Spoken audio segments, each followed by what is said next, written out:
Guys, good Friday morning. I'm Jerry Miller, and welcome to Real Talk here on the I Love CVille Network. Thank you kindly for joining us. We are live in Charlottesville, across Albemarle County, Central Virginia, the Commonwealth, the country, and the world, on a program presented by Keller Williams Alliance, powered by Sigora Solar. And if you check the screen, just trusted advisors on the real estate supply chain here in Central Virginia and in the Shenandoah Valley. I think today's program is going to be absolutely dynamite.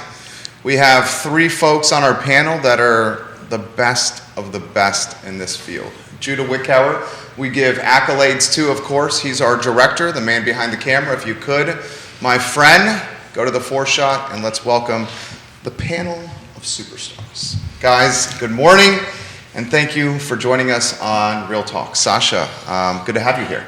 Thanks for having me, finally in person. I'm excited. Our pleasure. Keith Smith, you put the panel together, my friend. Yeah, so we're everybody's here. This is their first rodeo. Sasha's first one was virtually, so thank you for coming in person. But, you know, for the two or three people that maybe don't know who you are, give us a little snapshot of who you are. Yeah, so I'm Sasha Tripp, and I am the owner of Storyhouse Real Estate. And Storyhouse, we're celebrating our 4th birthday this year. Congratulations. I think, like this month. Has it only been 4? Isn't that crazy? Yeah, I was shocked. But yeah, we're really excited. I was previously at Montague Miller and then came over to Storyhouse Real Estate with my team, and we are just rocking and rolling, all residential real estate. And we're over on Ivy Road across from Foods of All Nations, so we're just trying to stay alive in this wild market, which has been a lot of fun.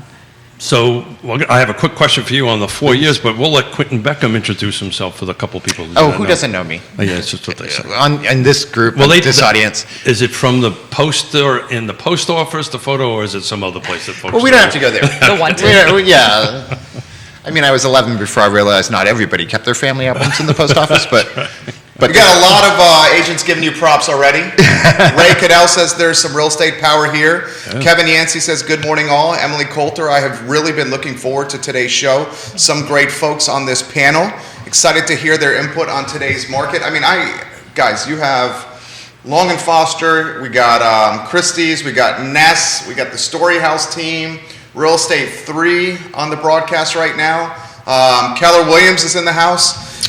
So Sasha, 4 years ago when you started, what's the big difference between now and then? And oh my gosh, walk us through that a little bit. Well, you know, I thought we were in a really hot market then, so it's funny to see how things change. But yeah, we were in a really busy market. We opened in the month of April, which is a terrible time to start a real estate business because we were in the throes of just pure spring market. And I remember thinking, did I just open my business in the busiest year of real estate that I'll experience in my career? And then we had like 3 years that were much hotter to follow. So it's been crazy, but now we are just seeing things move faster, prices are higher, and I think people are a little better educated right now than I felt like they were a few years ago just about what's going on. So it's been really fun to find good partnerships with clients.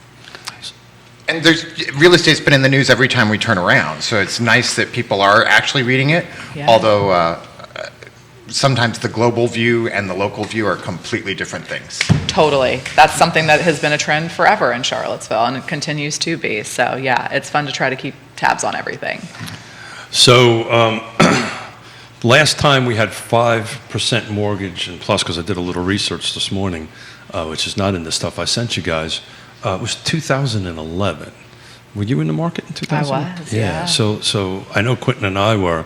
So what's the difference between 2011 and now? What's the big difference? Gosh, I remember 2011. I mean, 5%, it didn't seem to really ruffle any feathers back then. I think when you're coming off of a string of 3 and 4%, it sounds scary. The difference now is that we just have so many buyers out there. I think in 2011 it felt a lot more balanced. But you had way more inventory. Way more inventory. Yeah, we were coming off of kind of like some bad years. It was just a lot more. It was just a lot more balanced. So you had slightly higher interest rates, but you weren't seeing this crazy competition for homes. So it wasn't also driving the price up. And it gets tough when the interest rates are high and the price is high. I think it was a little easier back then. It was, and I wonder how much of it is manufactured. You know, we talk about consumer confidence so much.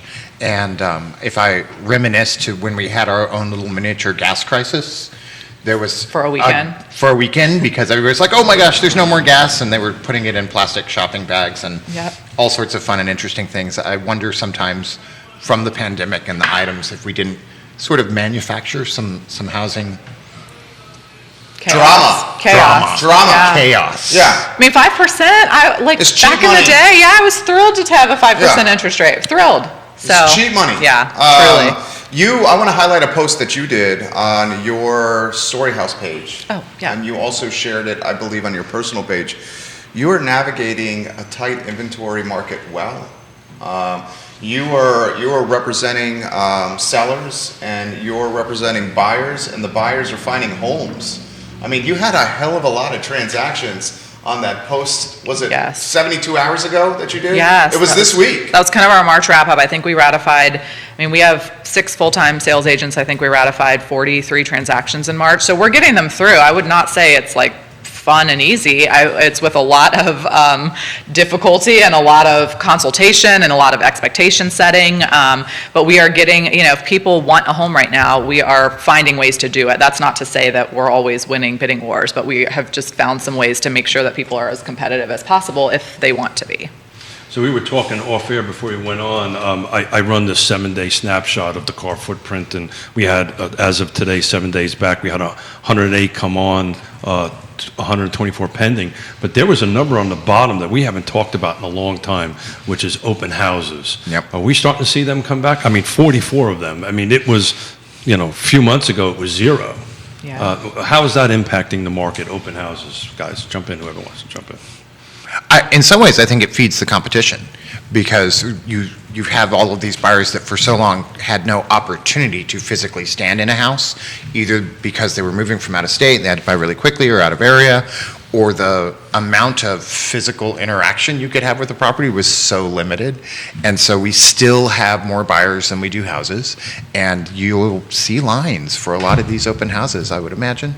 Yeah, we're doing them purely for logistics so that, if we have these busy houses that can't get all the showings in, then you at least have a couple hours of a window of flexibility so that if you're not able to get a scheduled showing set up, you can at least pop in and get a chance to look at it. We do not love people writing, sight unseen offers, so we would love for them to have a chance to get in and take a look. And just, it was maybe a week ago, Jason put a house on the market as a coming soon on Thursday. We started showings on Friday. Kirby? Yep, and by Thursday at 5 p.m., we had 45 Right, they're full. requests Yeah, for there's showings. nothing left. And Right. we were doing them in 30-minute increments, trying to get everybody through. Yeah, it's Well, wild. thank you for doing it for 30, because we were The 15s? we were doing the 15 minutes, and thank God for Miss Searcy, who was behind me. Erin was behind me, and Yes. we kind of worked together because it was impossible to see. 15 all. is just It was so just absurd. insane. I guess it's better than 0, so I try to look at the positive light, but 15 is totally absurd. And it's at all price points. Yeah. Bonnie Gibbons had a 2-3 in Farmington that went under contract in a day and a half. Oh, yeah. And I'm going to bring this up here. She utilized Coming Soon. I'm going to bring up Coming Soon on today's show. She utilized Coming Soon, and the demand was out of the gates super strong. So, Keith, important to emphasize, every price point is enjoying this here. And that was the difference in 2011. That was the difference in 4 years ago. There were certain price points that were moving up and down, and I've got this lovely scale in front of me. A little bit later, we'll talk about what I think, or what we all think, is going to get this market back to balance. It is for 3-year-olds and up, so it's my perfect age group. Right. So Oh, it's on Right he's on got it on the par. screen? I can handle it. But to go back to the Coming Soon end of it, I think all 3 of us will have different opinions on it This a is little bit. Pandora's box that's going to be great Oh, for a yeah. talk show right here. Coming Soon. Could go all And, day. So I've shared my opinion, but I tell you what, from a broker side of it, what do you guys think? You should share your opinion again. We have a lot of Yeah, folks watching here. give a snapshot. Yeah, we would like you to start. Oh, great. So look, it's like anything, right? There's 2 sides of it. Sometimes it's good and sometimes it's not so good, right? I think, and I made this comment on the show the other day, what's happening here is the homes are going into Coming Soon on Facebook. We as real estate agents and CAR and MLS can't really control that. So what I'm having buyers call me and say, hey, I just saw this home on on Social media. Social media. Yeah. It's coming soon. I want to get in and see it. Then I have to have this whole conversation. Hold it, time out. It's not coming on the market for 2 weeks from now. I can't show it for 2 weeks. And this angst is out there from a buyer's perspective. From a seller's perspective, it's a great tool, right? You can stack up, as you just said, showings and so forth and so on. But I think when this little balance starts balancing back or going the other way, this is going to be a little bit more complicated. But that's my opinion. Also, and I'll jump in and then QB get in here, from a lender's perspective, Scott Morris is watching here. Yeah. I see 4 lenders watching the program. Scott Morris of Ross Mortgage, and he said that he's getting folks qualified for coming soon properties. So once the property is active and hits the MLS, they already have everything ready to go. Well, that's just everybody at this table doing their Definitely. job, Yeah. right? But I think it just sends, personally, I think it sends a wrong signal to the buyer anyway on that end of it, but that's my personal opinion. QB. I think in the best of all worlds, though, when you are trying to get 45 showings in, if you can have 24 to 72 hours for buyers to really research the things they need to research, check out the neighborhoods, do all of the prep work, and have a good consult with their agent about what they're willing to do, because we talk about winning bids, and some bids aren't worth winning. Correct. It gives them a little bit of processing time before that goes live, and suddenly you're in the middle of paperwork.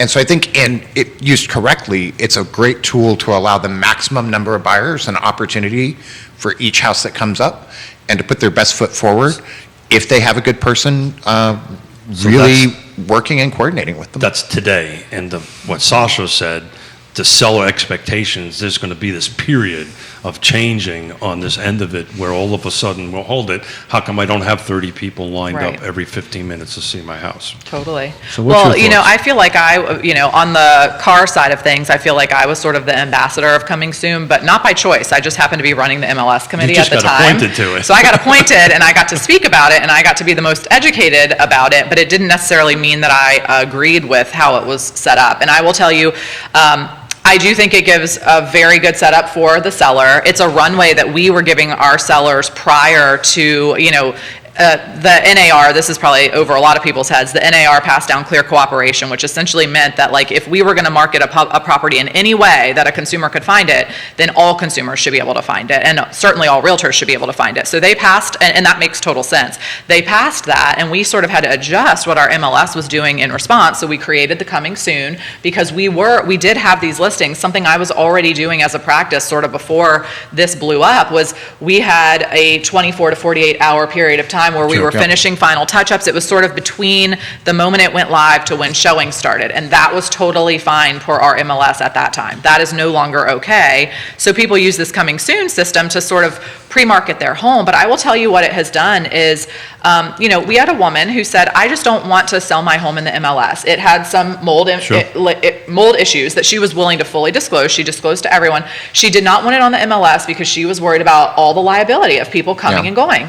And I said, well, I cannot market it to a certain number of people. I cannot just take it to a couple of builders in town that flip properties. I'm not allowed to do that because if I market it to one, I have to market it to all. And so what she felt like she had to do, she wanted to enlist me as her realtor. She wanted me to work through the sale. She had to call those couple of property flippers herself, show it to them off the market, and then sign the listing agreement with me the next day to take over from there, so that I was doing what I had to do per our MLS rules, but she was doing what she had to do to market her property in the way she wanted to. And I just feel that coming soon doesn't necessarily accomplish the objectives that it was meant to accomplish. It's trying to make this a more clear platform, but I don't know that it definitely works But this that way. is typical how items like this work, right?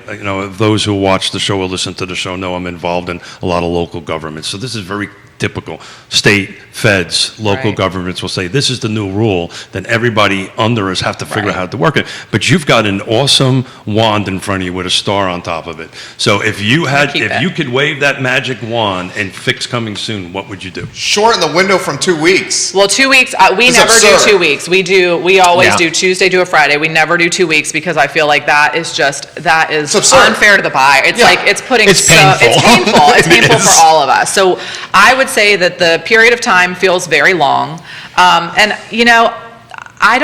like the whole idea of being able to talk about any material detail about a property, like that not being allowed unless you're marketing it, that seems very strange to me, because I could talk to Quinton, he could be saying today, hey, I have a Mill Creek property coming up soon, and we were just talking about Mill Creek a couple of days ago, and while he doesn't tell me the street address, I mean, I have literally sleuthed out. Someone had said it's a first floor master in this neighborhood. There's only 12 in the whole Here neighborhood. are the square feet. I went through and looked house by So house is to it see really where they achieving represented. what It's it's just not doing what it's There you supposed go. That's to the do. point. But I don't have an answer in light of the clear cooperation rule.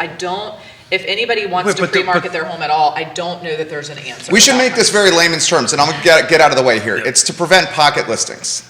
We should highlight that. Well, that was the intent. It's also had something to do with the DOJ lawsuit. Right, there's that's a lot, going on. yeah, there's a It's lot of mu- reasons It's way behind much more it, than that. but pocket listings really, I mean, you could still have a pocket listing with your own firm. You just So- can't so have it that- with so other- let's you talk just about can't that, have 'cause it with people a do not group know of that. brokers. Yeah, and we've had clients that have asked for that. I think my biggest issue with clear cooperation is that more than limiting us and our behavior, it limits the seller's options.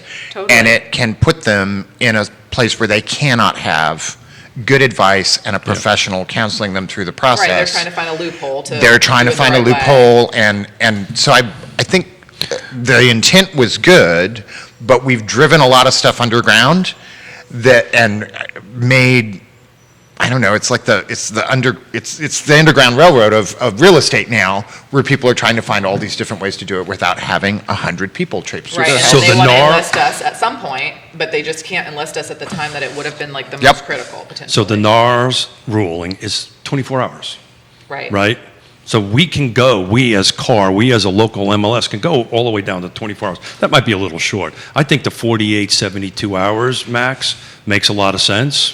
I do think there are benefits to it when you do, like, at first people saw it as if we're holding off offers and we're sort of giving the weekend of time, of course that gives time for the fair market to compete. But if the seller is going to want the fair market to compete, it's like, well, let's at least have some boundaries on it. Let's call it what it is and talk about what it's going to look like. And then the buyers have several days instead of in markets prior, it's like the property comes on Friday, you have to write an offer Friday within an hour or it's gone already and it's done. At least It's giving them a little bit of a runway to understand what they're purchasing. So I do feel better about that, but of course it allows fair market competition, which the seller is going to choose. Agents with questions on this topic. The coming soon is a hot topic, as you can tell on the panel right here. So this is from Ray Cadell, okay? I understand the listing agent or someone from that firm can view a house in coming soon status. If that's correct, just a little more unfairness and confusion for the consumer. Anyone want to touch that one? And more on this. So what is the ruling? Is internal, what is it, guys? Oh, in terms of can your own, so as far as I understand, it cannot be shown by any person That's unless exactly it's right. inactive. So my own, I can go to it, You can obviously I'm talk the about listing it. agent, but my own buyer's agents do not have showings at that house until it's active. However, they do know that it's coming. As soon as we have a signed listing agreement, and sometimes we sign our listing agreements 3 months prior to the listing going live, my agents do know about it, but no one is physically allowed in that property if it's not inactive. So, Right. my thought on it is that, some of these big firms in town, we're a tiny little firm, so this scared me to death when it came out. Some of these big firms in town, it's like if all of the agents in that big firm knew about it, again, hopefully the seller would put their foot down and say, hey, we're looking for fair market competition, not just your firm's buyers. But a big firm could just share it all in-house and write a sight unseen offer, and their own agents could sell all of their own houses. So I don't feel that it's a great, for a small brokerage, I feel like it's You just very made my scary. heart pitter patter. We're tiny. It's scary to see some of this stuff And happen. I think it's 3 buckets in my mind. I don't know exactly what the rules are because I wasn't on that committee and did not want to Good be, for you. especially watching you go through it. Thank you for doing that. There is a broker-only listing, which is a non-marketed, only agents within that brokerage, In perpetuity, like the In whole perpetuity. time. Right. which gets zero marketing. Then I believe coming soon is a different bucket where you can do marketing but no showings. Right. Then you have active. And in my brain, those don't mix. And I think whether it's fair under the rules or not, when you start mixing them together, you're creating a situation that doesn't serve anybody. So to Correct. speak to Jerry's point, what triggers this is public marketing, Correct. right? Period. So once it goes on social media, once somebody puts a sign in the ground, bam, Anything that A consumer flyer. designs, you're yeah. done. But it's very important what Sasha said, and I want the folks who are listening to know this. A licensed real estate agent cannot show that home, regardless if it's in your firm or a different firm, Correct. until it is fully active, period. Correct. Yeah, so there should be no advantages. It should not be getting shown. But it's no if different. it's You not have you inactive. have sales meetings once a week, right? And you Right. talk about, hey, this is what's coming up. Oh, yeah, they get to know about it, so they get. Oh, yeah, they yeah, get yeah. a That's all runway. this is. Yona's got 12 listings coming up. We're talking about it, so forth and so on. That's just us doing our jobs. Right, and Right. I would just say, on our firm, like, we would never, ever, I mean, even if we were allowed to let our own agents go see it first, how would I explain that to my seller? Like, hey, we're just gonna only let these 5 people and their buyers see your house and see if there's a good offer that comes out of that, and we're just, how do I argue to that that's the fair market competing for their home? And so, but, I mean, if that's taken the other direction, some people could use that as a tremendous advantage. And I think our fiduciary, regardless of what the rules are, if we really embrace our fiduciary, we shouldn't do that. Correct. Because that is not in the best interest of our client. Correct. So my last 2 coming soons that I personally did, and to see if you 2 guys are seeing the same thing, I actually had more phone calls from Northern Virginia agents than I did local agents. And I actually, because we do 45-minute showings and allow 15 minutes leeway between that, and I filled up 3 days. Oh, yeah. Just Northern Virginia real estate agents, Yeah. not local real estate agents. So, one, I'm trying to figure out how that happens. And second of all, are you guys seeing the same thing? Well, I mean, think of what we've just been through where we're Zooming with people all across the country because we were all working from home. Real estate's in the same thing. You've got people looking in broader geography with a limited inventory, tapping the agents they know and saying, I want that house 75 miles that way. Right. Or the properties gaining exposure on, say, moms groups on social media. Oh, shit, yeah, the exposure is greater than ever. Right. Everywhere. And so I just think that's the world we're going I to be also living think in there's now. a shortage of inventory, so Yeah. agents are saying like, well, I They're can't sell desperate. as many houses, so I brought in my I've never. geographical. in the We do not, as a company, we don't allow that, but I know, I mean, in the state of Virginia, you are licensed and anybody. You don't can- allow your team members to expand beyond Central So Virginia? we're Central Virginia. Yeah, Okay.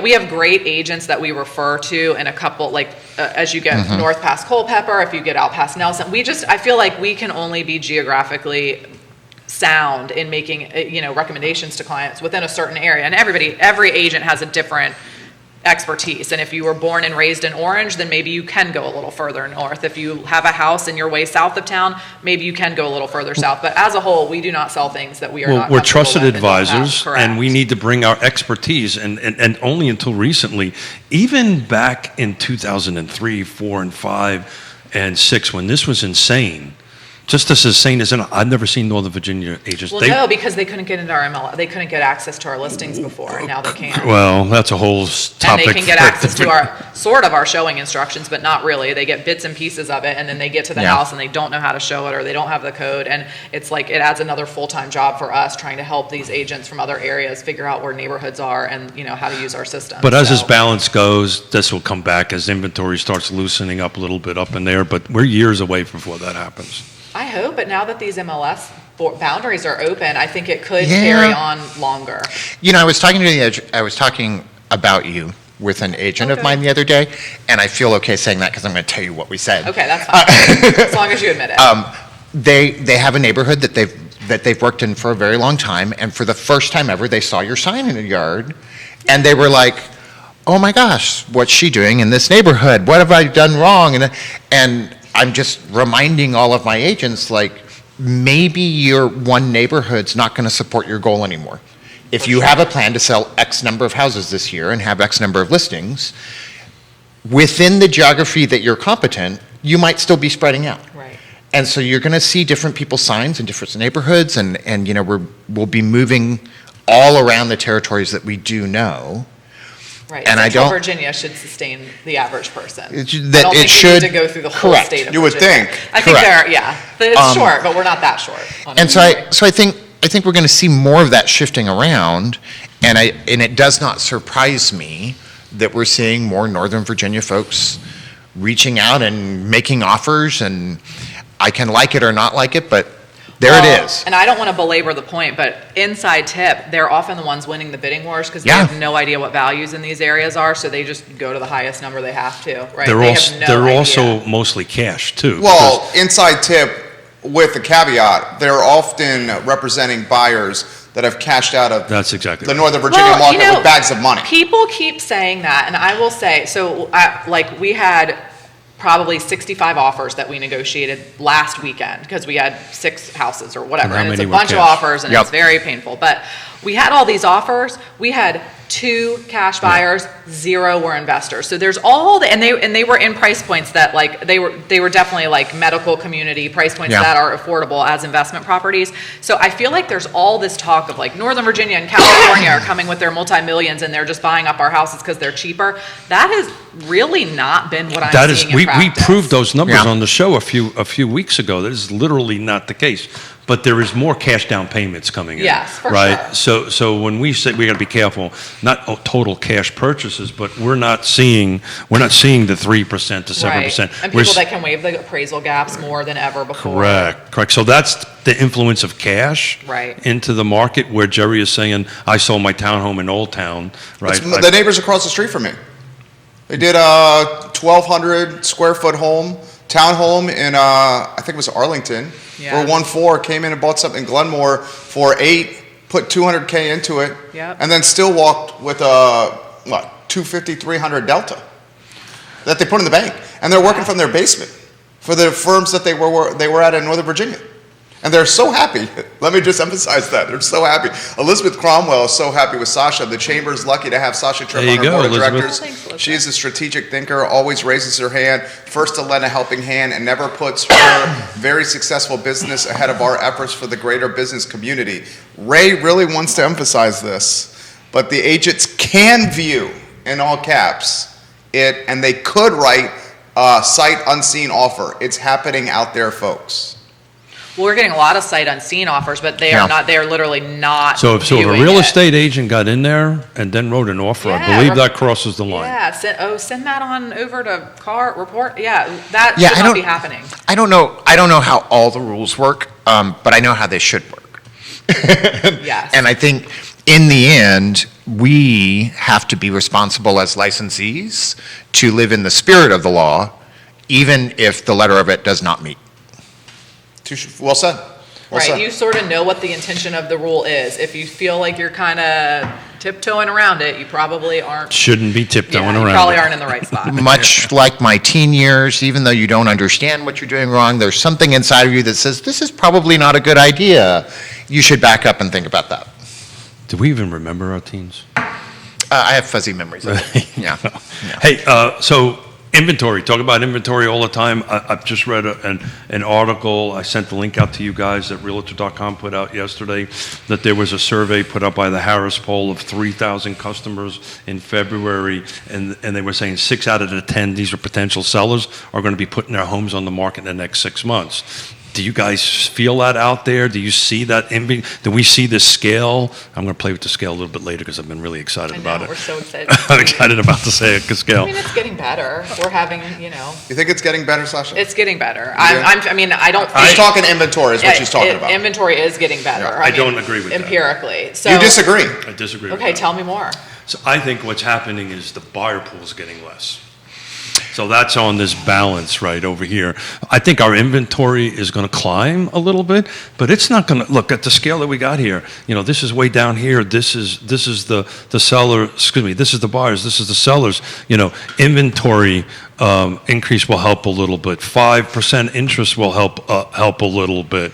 A little bit more conversation with our clients will help a little bit, and this thing will start balancing off. And as the seller, the buyers start peeling off. It's on screen. I'm having fun. Just leave It's me on alone. Let me screen. play. What else can we Let me put in play. there? Let me play. Let me play. He got this from Alakazam Toys. Everyone, look at the screen now. Look at the screen. Yes, just go to Alakazam and your market problem is solved. Widen the camera so you get Quinton's hand on his forehead over there. There's This is just- Quentin's going to do hilarious. this. This is Yeah, I want to do all hilarious. kinds of really. Well, there you go. Play. Come on. Yeah. That's what it's here It's on for. the Play. screen. Play. But as I see the buyer pool decreasing. Right, as interest rates go up, it's going to start decreasing. It's going to start carving off people that just can't afford it. Right. Now that's a whole separate conversation on how we can help them. But just as far as getting it to this point of balance, interest rates are going to start peeling folks off. On that end of it, there's going to be a little bit more of Assessment increases, tax exposure. all this Yeah. inflation, all these little pieces that I put over here are going to get this to that. And then eventually, at some point in time, it's going to go that way on that end of it, Eventually. right? Eventually. I think. When is that eventually?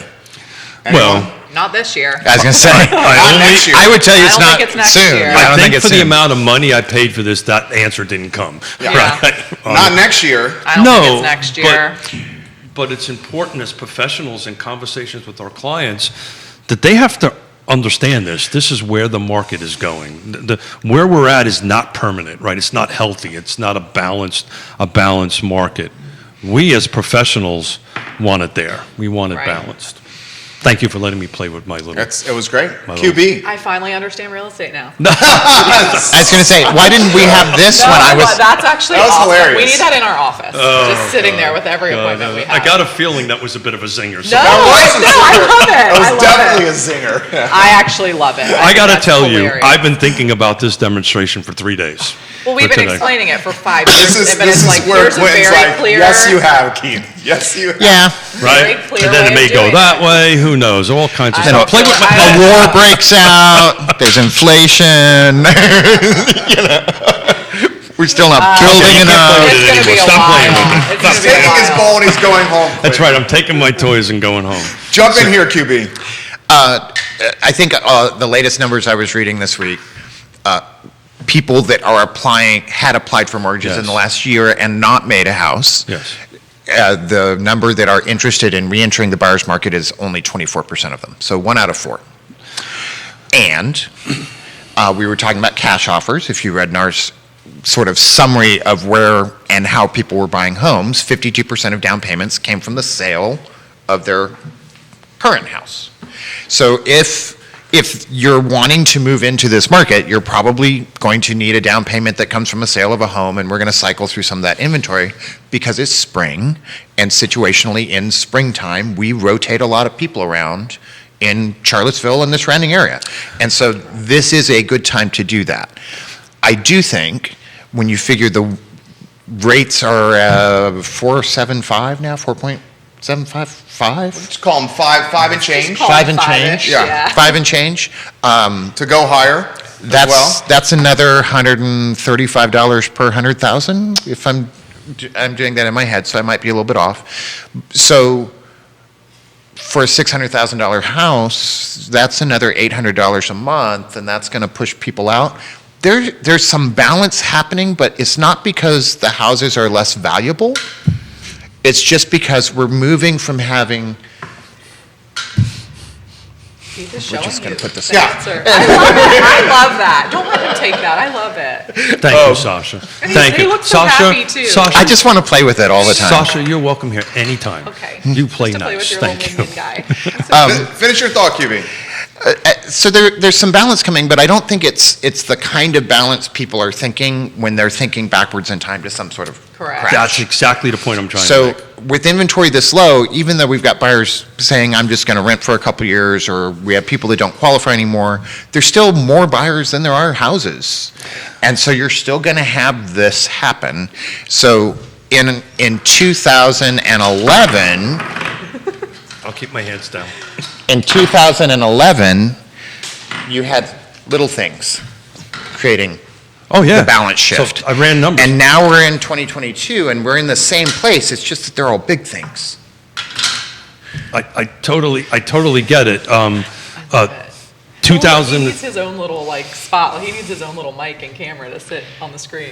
He does. The 2011, I ran the numbers, you guys have quarter over quarter, 2021 versus 2022, and I ran the first quarter, Charlottesville only, no construction, 2011, we were 46 homes that were sold versus, there you go, buddy, versus this last quarter was 98, so almost half, right? And the median sales price was 248. The median sales price this last quarter was 424.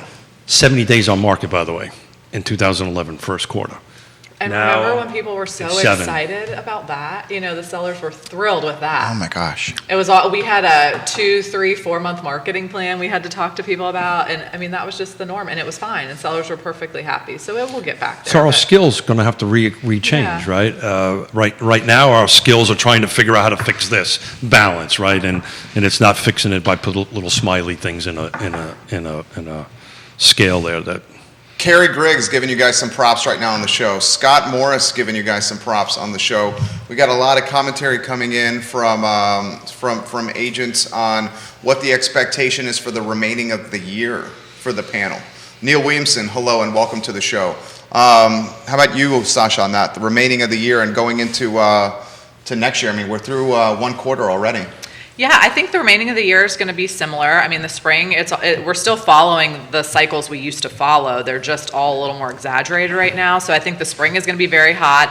I do see more things coming up on the hot list. So the new listings coming up every week. We've got a pretty long pipeline of listings coming alive. So I feel like inventory is going to pick up, but unlike, the natural causes that are causing buyers to back out a little bit, there is also the natural cause that brings a lot of buyers in the market in the spring going into the summer because people want to transition between school years. So I think, honestly, we're going to see a lot of the same. I think maybe as we get towards the dead of summer, July and August are typically a little quieter. I don't know if they'll be quiet, but I think they'll slow down a little bit. And then towards the end, winter, like December, we may see a little less chaos just because people aren't as thrilled about listing their houses during the holidays. So I think it'll be very similar.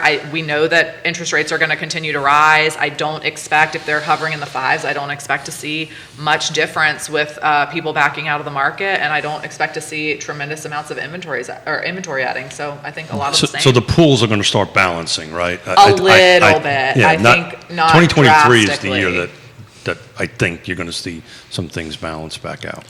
And we have to remember that when we're comparing things to 2020 and 2021, that was kind of hard to say all at once. But when we're comparing to those 2 years, those were 2 years of insanity. Right. So they're not really a good comparison. It's an anomaly. Yeah, there's Yeah. just like a blip on the Comparison. radar. Yeah, that's not the new normal. So things you can depend on that are true even outside of the insanity is that inventory is low in comparison to how much we need.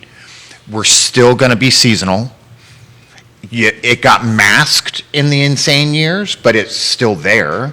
And so this is the time to list your house. This is the time to buy a house. You will have more options than you would if you wait. And I'm interested to see how this all plays out as we just get out of the insane anomaly part. Keith Smith. Yeah, so one of the other little documents or articles I have here just to throw out there, are we in a housing bubble, guys? Right? That's a question we get asked all the time, right? Should I sell? Should I buy? Is now the right time?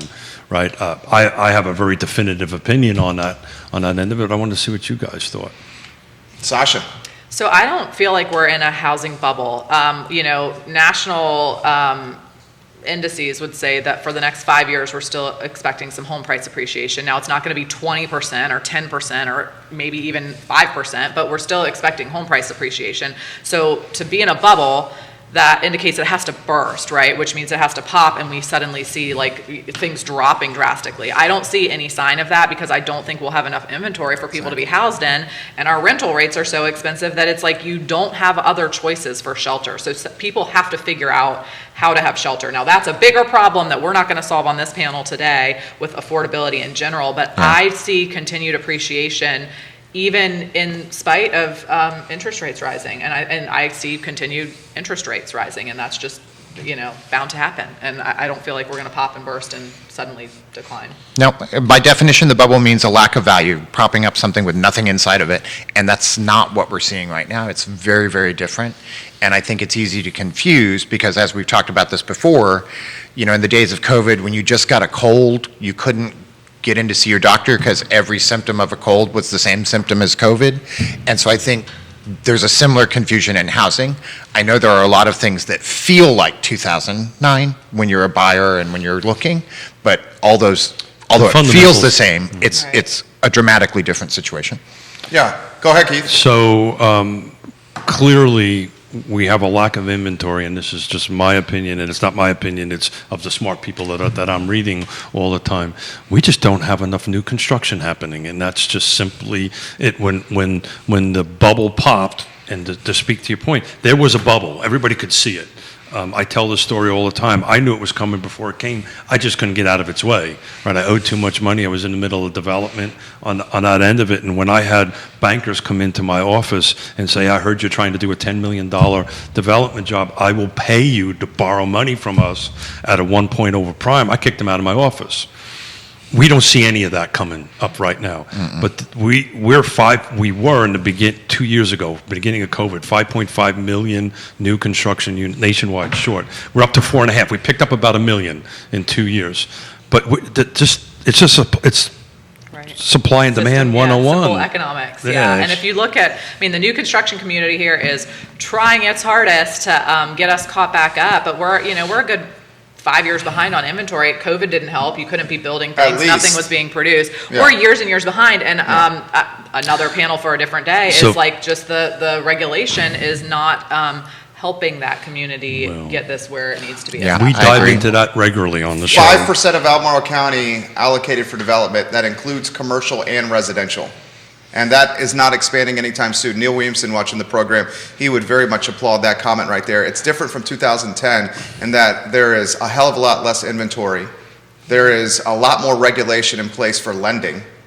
And folks are not utilizing their houses as piggy banks with HELOCs. Thank you, Neil, as ATM machines where you're underwater because you just get a little equity and then you go spend it to do a renovation or to buy a new car or whatever else it is, and then all of a sudden you're underwater on your house again. So we're not doing that these days. The regulatory environment doesn't allow it. Don't be doing that. Don't do that. Well, it doesn't allow it. You can't do it on that end of it. And we talked about this before. You need to take possession of your home within 60 days, and that wasn't the case. Do you want to go down that road? We do not. Well, okay. The next. Okay. Need another whole hour, panel for that. Yeah, another full hour on that end of it. But the simple economics 101. We just don't have enough homes. But Sasha, you brought up a very passionate thing of mine, which is housing affordability. And that's the point I was trying to make in this little scale thing that I have here. This buyer pool is just going to start reducing because the affordability is just going to come off. The question becomes where they're going to go. We did an analysis on, I believe it was Wednesday's show, if I remember correctly, where I just took a rental, a 4-bedroom rental, Lake Monticello, that was 2,000, I can't remember the exact number, a little over 2,000. I ran a PITI, principal, interest, taxes, and insurance on it, and it was exactly the same amount of money for buying it. Now, as interest rates go up, that might change a little bit. But even these entry-level buyers, where are they going to go?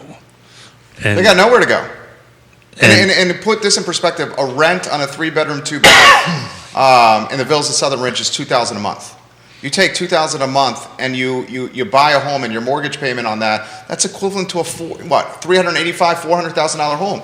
People are paying more in rent than a mortgage payment on a $400,000 home. That is startling and concerning.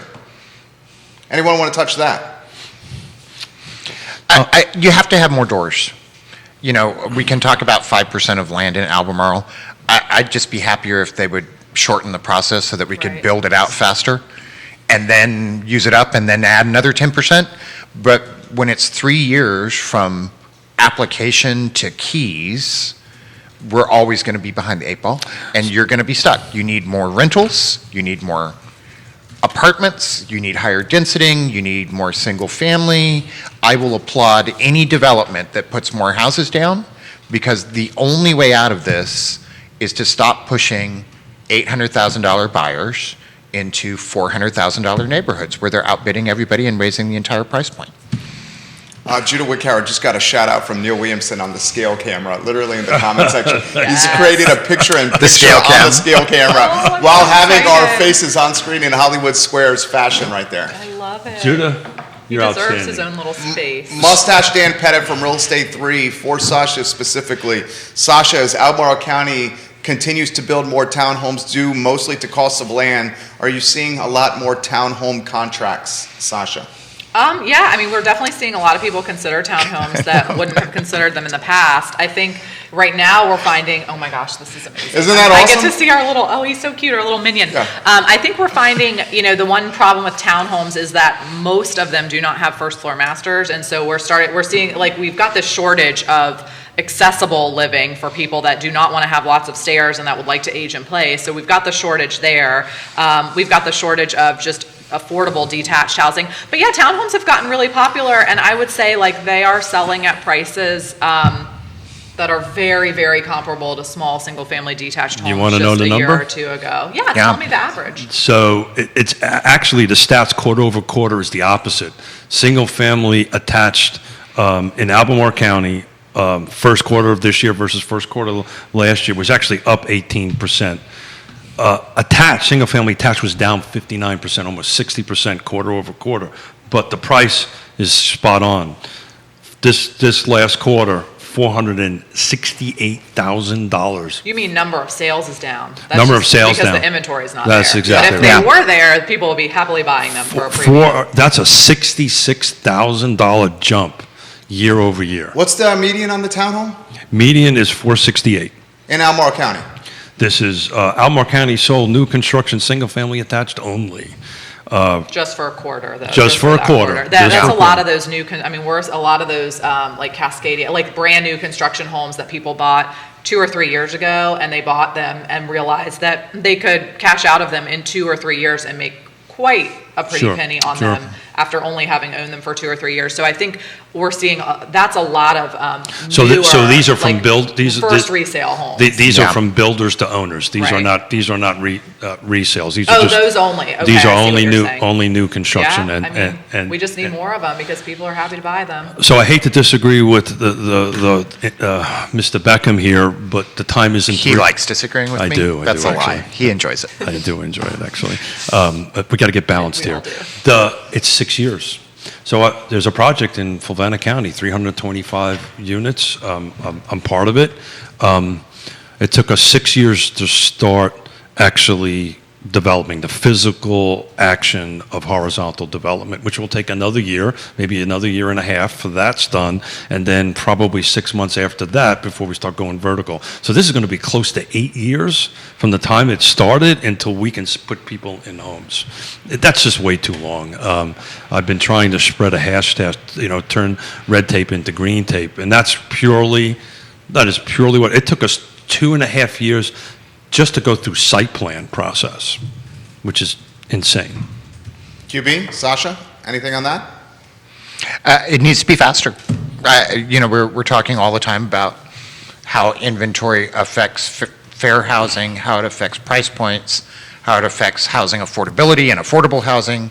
And if there's anything that we talk about consistently in the greater Charlottesville area, it's about wanting to level the playing field some and have more housing where people can start building wealth and have security and a sense of community.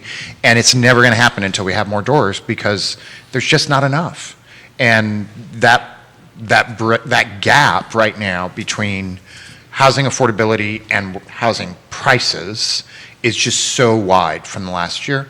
And that's a fair market. That's how that works. That's us representing clients well and doing what needs to be done. But we've got to make that gap shorter in order to affect things for people that are being priced out, that are paying $2,000 a month in rent because they can't build up a down payment, which is where the 52% down payment coming from the house you already owned is coming from. Right. Well said. Sasha? Yeah, I mean, it's interesting. People kind of, I feel like, I see people kind of making comments about how realtors are the reason for unaffordable housing. Like when I represent a client and I negotiate well on a bidding war and I get them the best and the highest for their property, like, is that me really undoing affordability in Charlottesville? And I would argue that the answer is no. Like, all of us could go discount our houses and list them for 50% off if we wanted to individually try to impact affordable housing. I would say that is not, in 2007, no one was calling me and thanking me for the fact that we had over inventory and housing suddenly I wasn't getting a lot of happy calls then either. So I would say, like, I always say, like, don't flatter yourself, right? Like, I individually cannot impact this with how I'm negotiating Correct. bidding wars on individual properties. This is a systemic issue. Yeah. And unfortunately, people much smarter and better at affordable housing issues than I am are the ones that are going to have to make major impacts on this. And, we can sit on housing advisory boards, we can volunteer, we can make sure that different, politicians here are different stance on things. But I feel like this is something that, like, we cannot impact on the residential resale side as much as we would like to think that we can, unfortunately. I don't disagree. Most straightforward way of doing this is expanding the development area and the jurisdiction and making 24%, this statistic is terrifying to me, 24% of the cost of a new home is tied to paperwork and red tape. $100,000. $100,000 on a $400,000 house is not labor, land, drywall, sticks, bricks. That's terrifying. And if you talk to the folks that produce the homes, if that was half the amount, the sale price would be half the amount, right? They would lower the price by $50,000. They're not gonna, they're not gonna do this because the people that build in these developments, they understand this balance Right. better than we do. Yeah, we've got amazing builders that are trying to tackle this, and they want Charlottesville to be an attractive place to live, work, and play. Otherwise, they have no future clientele. But again, it's like the small entities together. Perhaps we can make a difference. Lobbying for things, but we cannot individually make a difference just with our own entity taking action in a residential resale market. Well, I strongly disagree with you because I'm doing it. Well, I'll join you. You tell me where to show up. I would love you to have with it. As folks who watch the show know, I chair the Piedmont Community Land Trust. I have a meeting with Stanley Martin after this that we are going to be working on some units. We were able to close and move 11 affordable housing buyers into homes that are permanently affordable for $250,000. And it was purely a relationship that we established with that. So it's possible. And those homes are selling for now what?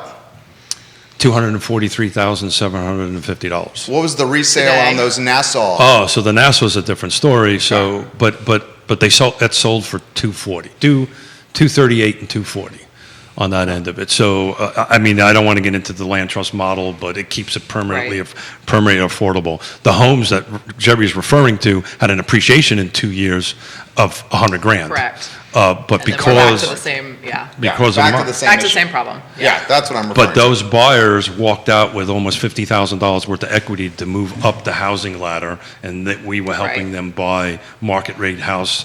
Another buyer came in, gets the chance to build that same equity and move up. My point is we can make a difference, and I will, if you're interested, I will invite you to everything. Get ready. I used to be on all the things, and I took a little 1 year break for my baby. Yeah, but yeah. I'll be back. You guys will get my opinions one way or another. What about upzoning in the city of Charlottesville, and how the future land use map could impact increased density, more inventory, and maybe breed affordability? You guys buy that? Sasha, you want to start with that? If used properly, certainly. Oh, I should have looked this up. I meant to look it up. The ones over on Shamrock, did one go under and come back out? They're or both is that on the one- market now. They're both back They're both again. on the market I was now. just looking yesterday. I was like, I should with get the an owner update. last night. Yeah, okay. If used properly, yes. It's totally a believable plan that would work. I just don't see a lot of ability for the people who would use it properly to be the purchaser. In this market, it just doesn't seem like that's what. 1,000% agree with you. Yeah, I think the comment or the question on that is first of all, I'm all in favor of it. I'm supporting it. I'm pushing it through. I don't think this is going to be 10,000 units. I don't think this is going to be a huge boost. It's going to be helpful, Right. But it's not going to be the large numbers that I think that they're I think it's investors scooping these up, creating more density to drive more profit margin. One man's opinion, right? Yeah, there. I tell you what, this is an important topic to me, and I'm digging into the transactions. I don't see that much of it today. I think as the process goes along, you're going to maybe start seeing some of that. I mean, I'm kind of with Quinton. I need more doors, and it's Yeah. like if they're not being used the right way or the way they should, okay, that's not great. But more doors will at least open up availability for people in the doors below. But it's not going to be it's not going to have a net effect that's really That's an impactful, I interest- don't believe.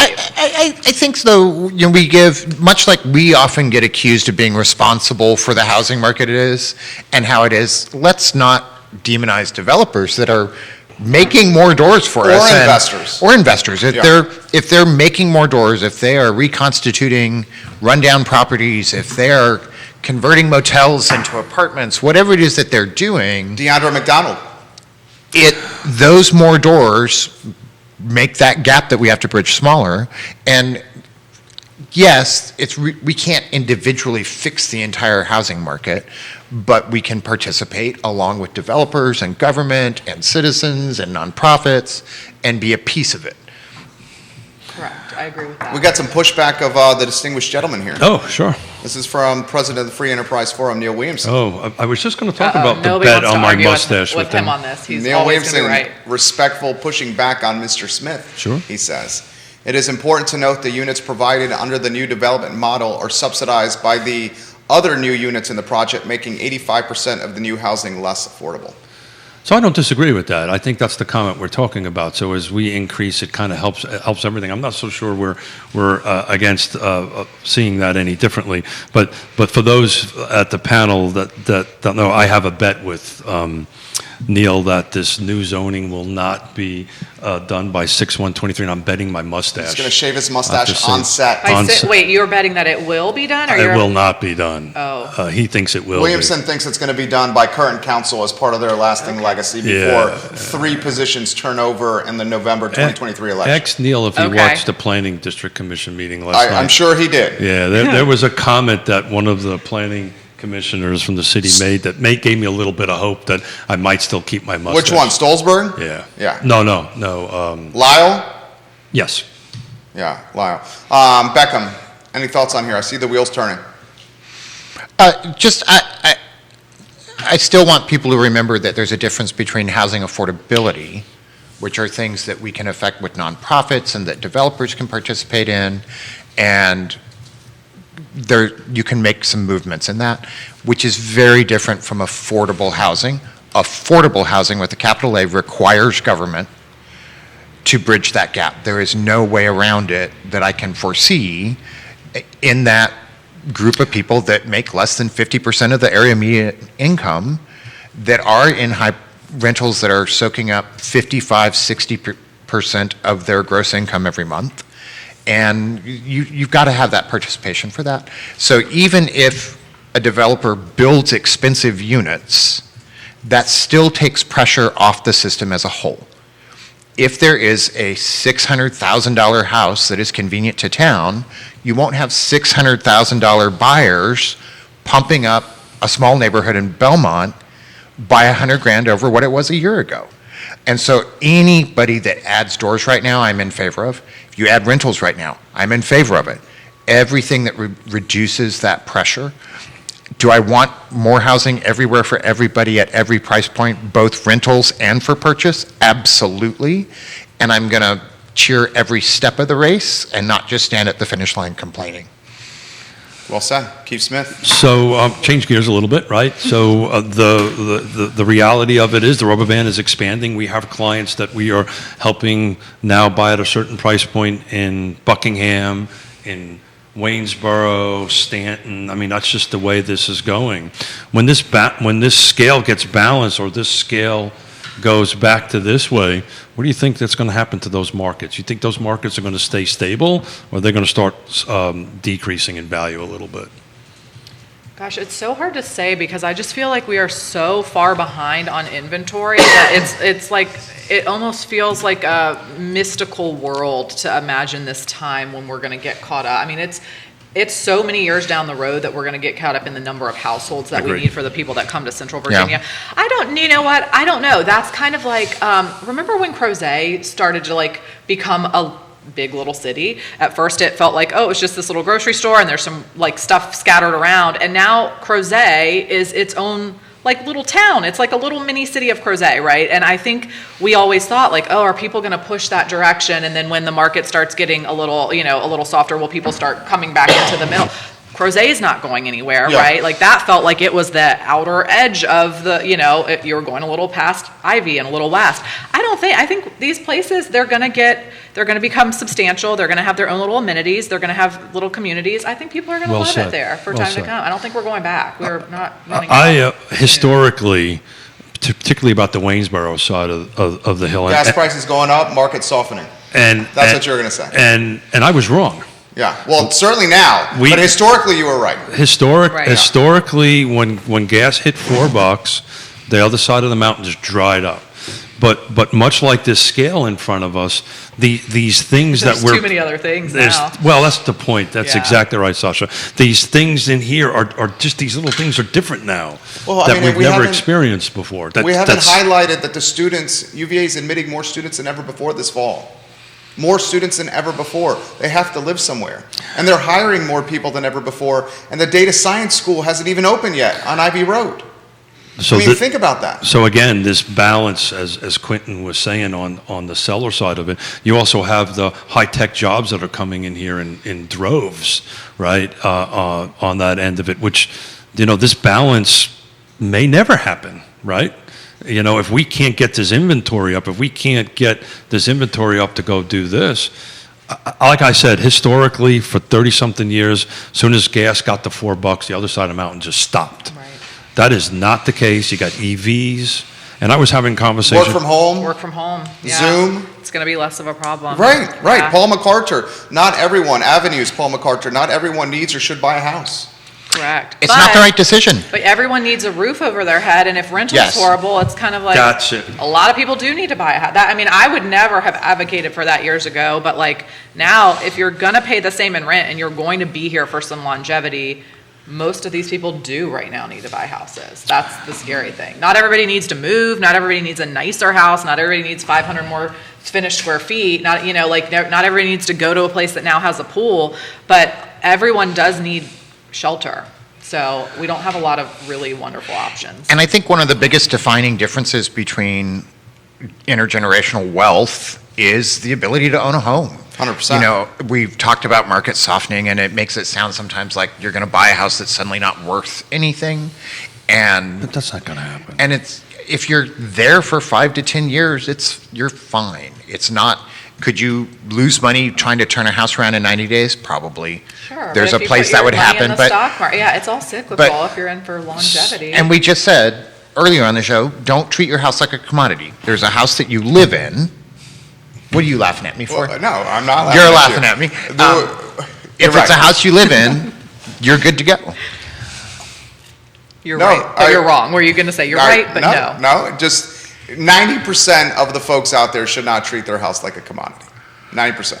There's still a portion Yes. of the population that has the nuanced thinking that is able to do it and do well with it. And that's a fair ratio. Yeah. Correct. Yeah, that's But totally he accurate. is right, though. Kim Martin, there's so much remote work now, people can live in more affordable counties and not have to worry about commuting anywhere. That's a comment about Waynesboro, Stanton, and That's Buckingham. exactly right. But you said that. But that's Yeah. why I was wrong, right? So the scale is now skewed a little bit because now I can buy a Bolt for EV for 30, 40 grand, right? You gotta wait 6 months, but you can buy You can one. wait 6 months, right? That's I'm working 3 or 4 days a week. We on the Planning District Commission, we are now going to a hybrid scenario where it was 100% remote. Now they have to be in the office 2 or 3 times a week. So you're going to start seeing that transition go, and that's going to offset your dollar expense Right. on the gas side of things. Look, I think I planned, as long as Jerry will have me, to be sitting in this seat for another 3 to 5 years, if not closer to 5 years. And Sasha, you're right. I think somewhere in that time frame, we're still going to be having this discussion because I do not think the inventory is going to increase enough. I Buyer think pool, it will get more balanced. It's not Yeah. going to be crazy like this. It's not going to be the best time to sell your house for 5 more years. But I think we're going to be having some Well, problems. let's talk about that for a second. We get these questions all the time. I'll show you guys. Should I sell now? Why should I not sell now? Where am I going to go? Right? We can unpack some of these a little bit on an end of it. But I was having a conversation with a buyer the other day that said, "Well, I'm going to wait a year," and I went through the math and I said, "Man, this is why you shouldn't do this. Even if you can buy a house now, right? And if you're going to stay in this house for 5 years, at a 3% year-over-year gain, because that's minimum. I have a 21-year spreadsheet where it includes the time of great unpleasantness. We're hitting about 5%.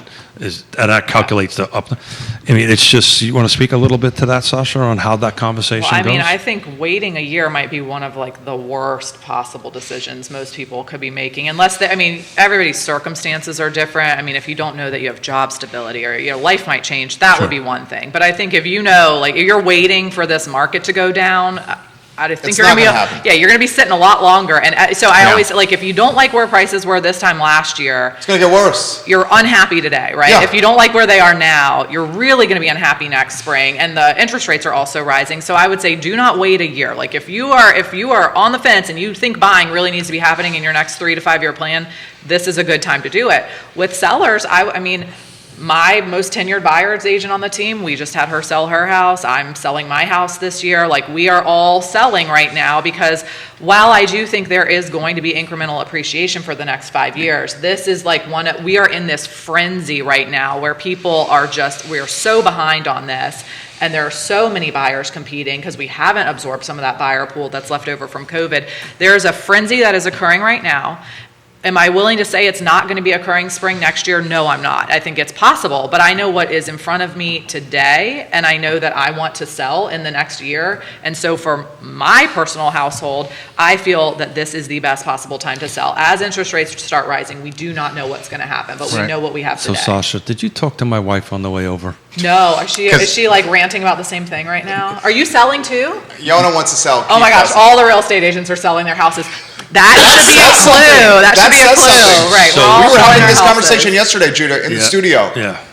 And we talked about it on the show, when the professionals are selling and the professionals are buying investment properties, Right. that should tell you something. Right, and I just bought a property for my mom to come move here, and she doesn't need to be here for another year or two, but we bought it right now because of where the rates are right now, and I know what they are today, So that speaks more volumes than an explanation of why. Definitely. So if the professionals are doing it, Talking the talk and walking the walk. And I think one of the things that you keep pulling in that's correct is a lot of people are looking at should I buy or sell, and they're only looking at the housing market.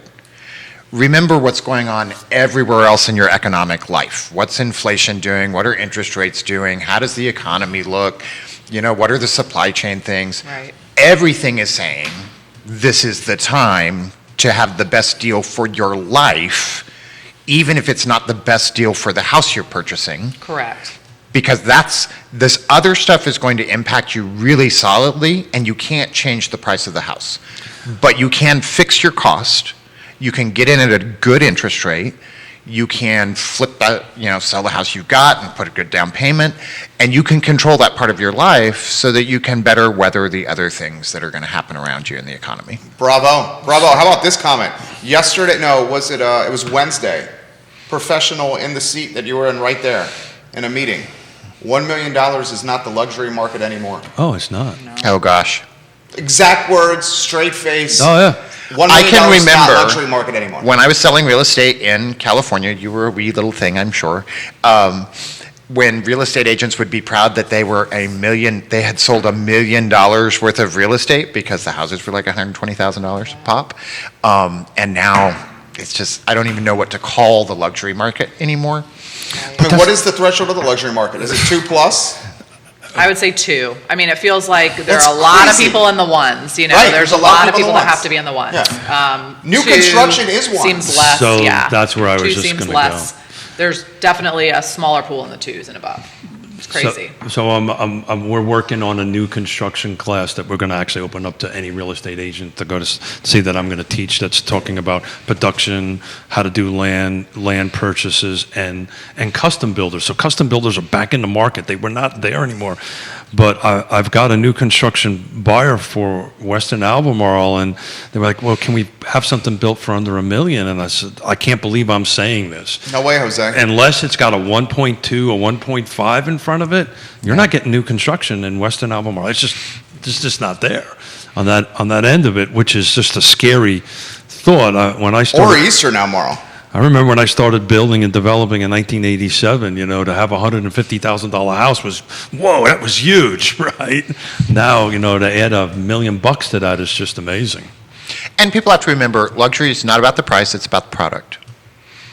And so that price is going to float around based on the economy and inflation and everything else. Well, it's an interpretation. The vehicle you Yeah. drive is luxury to you. The pickup truck I drive is luxury to me, right? We, So it yeah, means we come from different places. The vehicle Quinton drives is a luxury vehicle.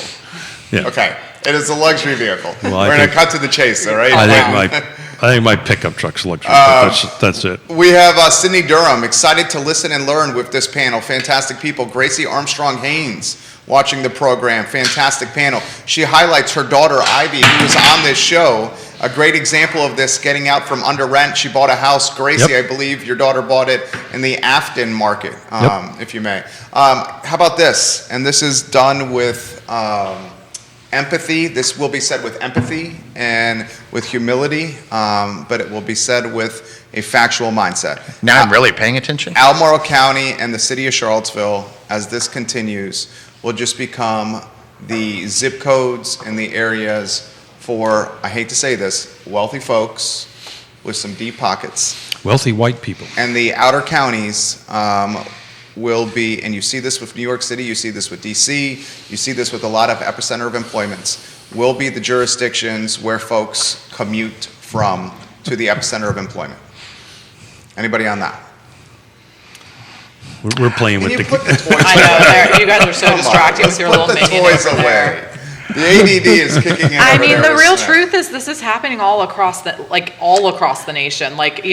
Markets where you used to be able in Texas, in the Midwest to buy a house for $100,000, they're now $350,000. So it's happening all across the nation. I would like to think that we will find ways to be able to develop more property that people can find affordable closer. But then I also think the epicenter, like the definition of epicenter, also moves. It's like people mentally start to be, after COVID, a lot of people were kind of like, we don't really want to live in big cities, with, I guess, downtown Charlottesville being our big city. People don't want to live near that many people. They want to be more rural. They want to be more isolated. They want to be a little further away from, their next door neighbor. So I think the definitions will change. But in general, I agree that is a problem, not only here in Charlottesville, it's a problem all across the nation. And right now, money just seems make-believe, right? It's like everything just costs more and more and more, and then we print more and more and more, and then everything just gets higher and higher and higher. And at some point in time, there will have to be a massive systemic answer to this, and I hope that we find a way to develop some more affordable things in Charlottesville. But right now, everything everywhere is just going up.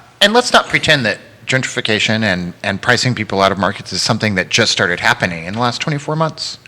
It's the same bus, just where was the pedal at? Right. It got floored the last 2 years. Now it's just more exaggerated. Yeah, it's just more exaggerated.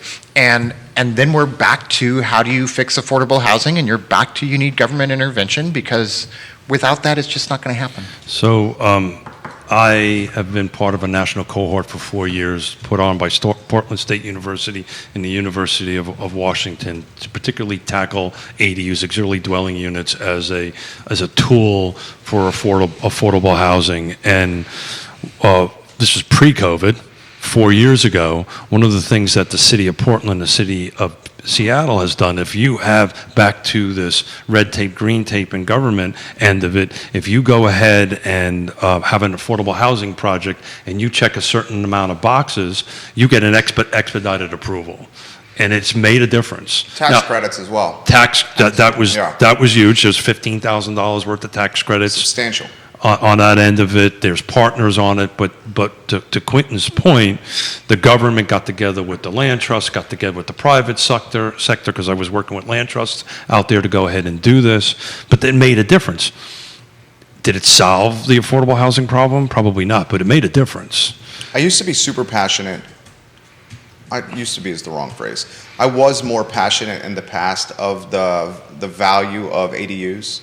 But now finding someone to build an ADU on your property, you're not going to find anybody.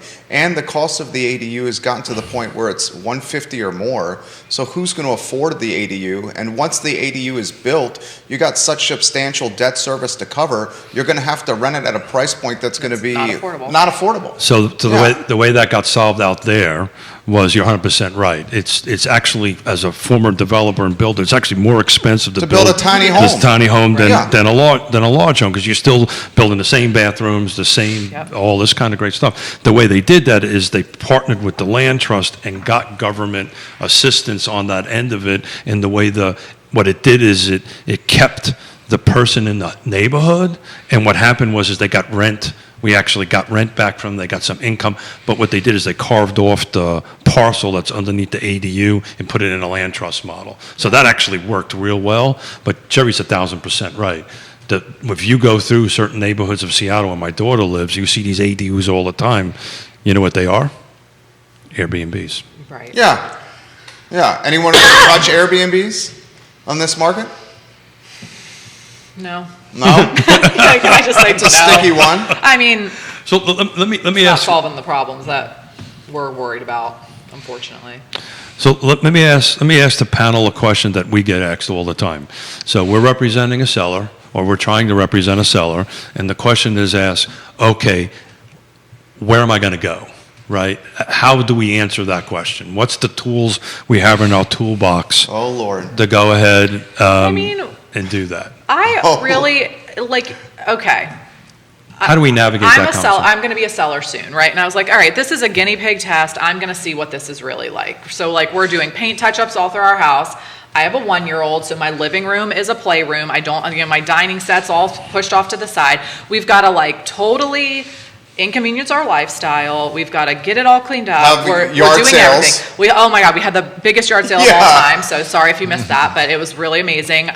We're doing all of these massive things, and we're following the exact instructions that we would tell our sellers to try to follow. And then, on the back end of it, I'm selling my house. I'm building a house right now, so I know that I have a home somewhere towards the end of this year. I don't know when, based on supply and everything else that's going on. So I know that likely if I sell my house in the spring, maybe I can rent it for a couple months, and then I'll max that possibility out. I'm going to be homeless for a couple of months. And you know what I'm going to do? I'm going to go over to the apartments at Stonefield and rent a couple of months. There you go. Or That's what I'm you going to guys are find, doing? I'll find something on, no. Now I'm going to live in my mom's house that we just bought, but that's what our plan was. We were going to go rent in the apartments. We had a friend who With has Kelly and 2 kids? one child full-time, one child part-time. And we were just going to figure Wow. it out. Luckily, we don't have pets. Pets make it a little more complicated, but there are solutions for pets too. I feel like, I have these conversations with people and I'm like, for $100,000 extra, would you be willing to stay in an apartment for a couple months that you don't really love? Probably. Would you be willing to put your stuff in a pod? That's what we're doing. We're putting some of our stuff in a pod. We're going to live like very modestly out of a couple of suitcases for a couple of months. We do have little kids, so I feel your pain. Like, we figured it out. And it's like, okay, if you're going to make $5,000 extra, maybe it's not worth it. If you're going to make $50,000 extra, You're thinking about let's start running through possibilities. Do you have any friends with a basement? Do you have somebody who bought an RV on a whim during COVID? Like, my buyer's agent was going to live in her RV and put her stuff in storage. So it's like, I don't feel like that is really the objection that people are making it out to be. There are other options. If you're selling purely to take advantage of this market, you are in a financial place of comfort, in enough comfort that you can find solutions in the meantime, or you wouldn't be considering selling your house just to take advantage of the market. So if I had the clap machine, I would press the clap Would you machine. like- Yay, Here. we'll put that, we can share that. That- There there we are lots go. of answers That to was this. probably the best answer I've ever heard. Go on Craigslist, Well, there's tons of short-term that. rentals. The answer did Get not a long-term include what? Airbnb. It did not include. Well, it did. She mentioned the 60 Oh, days. what else was I supposed to? The 60 days. Oh, the 60-day Okay. lease back, Yeah, yeah, we're okay. gonna push that if we can. I mean, there's so many options. Yeah, And we've been doing it for how long? 1,000 years. We've been working through all these same issues, getting people from one house to the next. Right, buying and selling on the same day is always problematic. Like, So- you might have a transition anytime. So what you just said. Colleen Tripp, is that mom-in-law? Oh, mom-in-law, oh my gosh, she's our biggest. Can't wait real to live estate with the fan. kids. Oh my gosh, yeah. Can't wait to live with the kids. She just said that. She's living right now with Where's she her. watching? She's in Florida, and she is living with her children, like my husband's brother, right now, because they sold their house to take advantage of the peak of the market, and they're shopping. And they moved in with a family that has kids and dogs, and it is going to be very tight for a couple months, but for the benefit, it was worth the risk. So to wrap a bow around what you said, this is exactly why we've been talking about this for 3+ years of trusted advisor. That is why when you're thinking about this, you want to hire a trusted advisor to help you navigate that. And the fact that you're doing it yourself, kudos to you, so you can actually speak to it from a real world perspective. Kelly just made me laugh out loud. Is Kelly on here? Kelly He's Tripp, angry that about was it. freaking hilarious. We're moving in Kelly with Jerry. just He said said it. it's fine. Yeah, one of you guys has a basement apartment, right? We do, but you guys aren't we moving in literally with were us. like, I'll move into our office space for a Kelly. week. Like, what? There are so many solutions. It's like, if you can make extra money on your house that well surpasses the cost and inconvenience of moving twice, you should really consider. I'm not going to say it's right for everyone, but it's a really good option. I just really hope Yona's not watching this. Yonna is I'm calling watching. Yonna immediately because we need more inventory over there. Because you just took away every excuse that I was making and just Yeah, you don't answered have a it. little one-year-old running around. Well, and what a great bonding experience for family to be Yes, closer together. For all of and- us to live in a place smaller than this room. Yeah, but we It's have a gonna be dog, so there you go. wonderful. No, Jerry's house is You a know lot what? bigger than this Your room. dog can stay in our basement Okay. apartment. Okay, Yeah. so hey, Sasha, okay, show's over. This is really good. Kelly, that was so funny. There are solutions. It is really worth considering, and don't be so worried about that side. There, and especially if you're a buyer free of a house to sell beneath you, you become a very well leveraged buyer at that moment in time, and you're going to look very good. So when you do find a house, you're going to have a much stronger chance of getting through those bidding wars. So, Yonna, consider it. yeah, what she said. More comments coming in, guys. We're mindful of their time here. We certainly have Oh. run long on Oh the show. yeah, I was wondering, does this show? It's end? usually Okay. goes to 11:15. Rarely. It goes Rarely, around Okay, yes. perfect. but- Okay, We we'll just will wrap continue up. on. We have another one coming up at 12:30. This is from a builder. Cully Baggett's watching. Totally off subject, but do any of you guys on the panel know what the plan is for the city to be able to perform inspections with no current building inspectors employed by the city at this time? The hardworking ladies in the office are also severely understaffed, as I've been waiting 8 weeks for a commercial building permit. I would think with all of the growth and upcoming growth inside the city that this is going to cause some serious problems. Is this something they will outsource to private firms, or will they pull from surrounding county and city inspectors?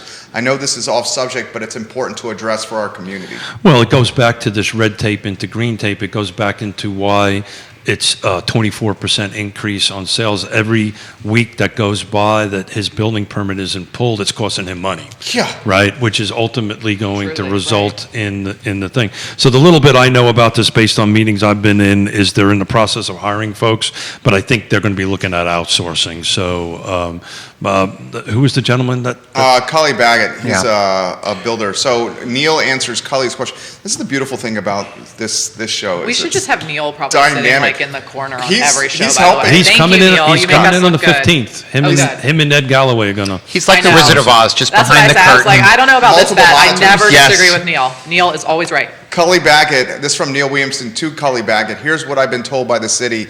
We are in the process of hiring 2 inspectors, and to manage the gap, we are hiring a temporary building inspector and will likely have our deputy building official doing inspections as needed. So that matches exactly what I was told. And if you just put in your application today, it's going to be 3 years before you're going to need one anyway. So they've got all that time to hire inspectors. Keith and Yonna can not move in funny. with Keith's mom and dad. It's true. That's what was put on the feed right there. And who said that? Mustache Dan Pettit. Yeah. Well, I think Pop. Yeah, I think the other our situation is a little bit different. My parents are in their Yeah, in their 80s. there are lots of and, circumstances it doesn't work you that know, well for, but there are lots that it does. Gail Bragg loves the panel. I'm really thank you, enjoying Gail. the panel. Excellent answer on what to do if planning to take advantage of the market. That's Gail Bragg right there. We got to wrap up. We got to wrap up here. So I'd like to Please. say thank you. I want to do this more regularly because I have notes about trying to discuss NIMBYism, which is a big thing for me. But we'll save that for another panel and another discussion and another show. So keep Awesome. stay tuned, folks. This is fun. How about you? And you did a hell of a job. Yeah, we really. knew you would do a hell of a job, and you lived up you. to expectations. How about some closing words or thoughts for the many folks that are watching? Sasha, you want to go first here? It's a crazy market. Patience. persistence, something along those lines, or anywhere you want to go. I love the idea of patience and persistence, but also making sure that the person you are working with, make sure you're working with someone and make sure that the person you're working with understands all the intricacies. So like, you might be getting advice from your parents. That may not be the best person to be, getting your advice from in a market like this. Make sure that you've got an advisor who has your needs and your needs alone at their interest in that moment in time and in your transaction specifically. And I think really great advisors are doing a really good job of kind of navigating how weird this market is and will continue to do so. So there are lots of opportunities out there. QB? I totally agree. Every great recipe, it has one cook. And if you get nice. too many of them in the kitchen, you're going to regret it because something's going to not happen right. Because what you should be telling your advisor, you're telling to the guy that's over your shoulder, and they're going to miss that detail. And so stay focused, be really clear on what your goals are, and then maybe trim them back a little bit so that you've got some flexibility.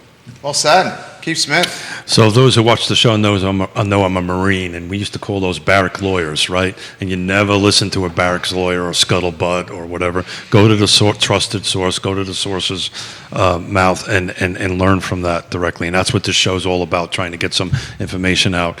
Please come back, guys. Please. I'd love to. Thanks for Keith, having us. Quinton, Sasha, Judah Wickhauer is our director. I'm Jerry. Kelly Tripp, your comment still is making me laugh here, sir. This is Real Talk, presented by Keller Williams Alliance. The I Love CVille show is up in 42 minutes. And yes, Judah's going to give me a hard time about that. Thank you for joining us. Take care. Thanks, guys. Thank Thanks, you. Judah. I didn't get to use my wand for anything. I know. Isn't that Well, cool? I had to stop playing. I So love this little guy. I think he Well, should be out. I We should just put him out. prom.